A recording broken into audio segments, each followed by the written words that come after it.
Kisah mualaf pria asal Korea Selatan yang kini jadi bos Samsung Indonesia.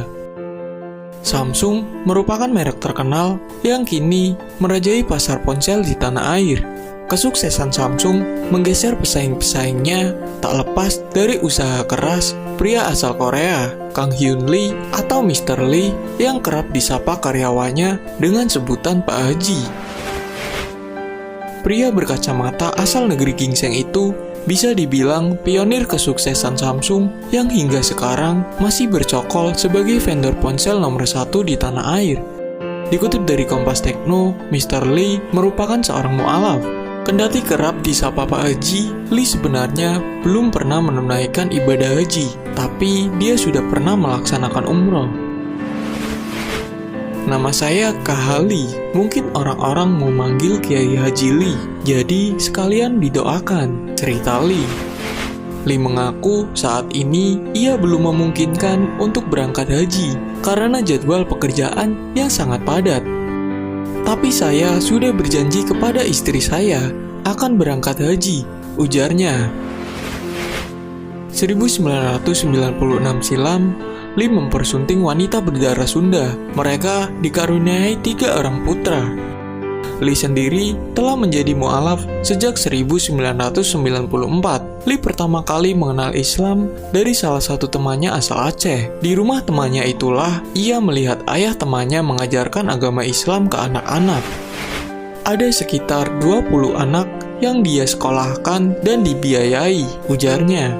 Sementara ibu teman Lee juga mendirikan sebuah panti asuhan. Jadi saya benar-benar lihat sendiri bagaimana umat muslim berperilaku, kemudian saya diajari sholat, tuturnya.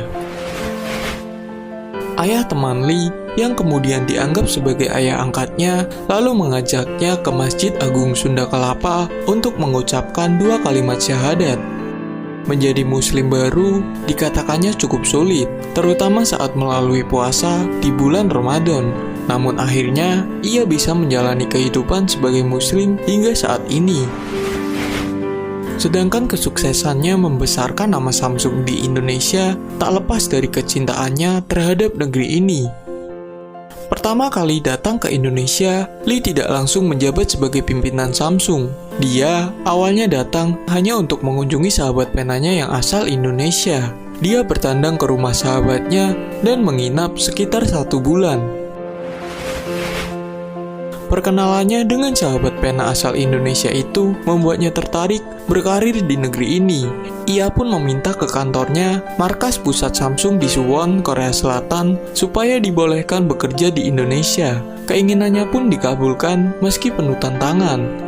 Lee harus memulai dari nol karena Samsung baru saja mengawali bisnisnya di Indonesia. Dia mulai bertugas di Samsung Indonesia pada tahun 1993 setelah pabrik di Cikarang, Bekasi dibangun. Sebagai pimpinan, dia bertanggung jawab atas banyak hal dalam kegiatan operasional Samsung, mulai dari ekspor-impor, ketenaga kerjaan, keuangan, hingga urusan logistik. Pada 2006, Lee dipindah kembali ke kantor pusat Samsung di Korea Selatan sebagai Head of Digital Air Solution.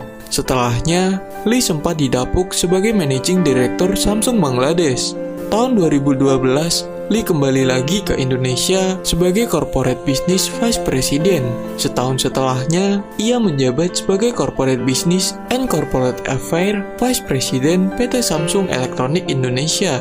Tugasnya adalah bertanggung jawab atas hubungan sosial perusahaan dan hubungan dengan pemerintah. Lee juga yang pertama kali berjasa memperkenalkan ponsel genggam asal Korea Selatan itu di Indonesia yang ketika itu masih dikuasai merek legendaris Nokia asal Finlandia. Bisa dibilang sejarah awal Samsung di Indonesia berawal dari tangan Pak Haji ini.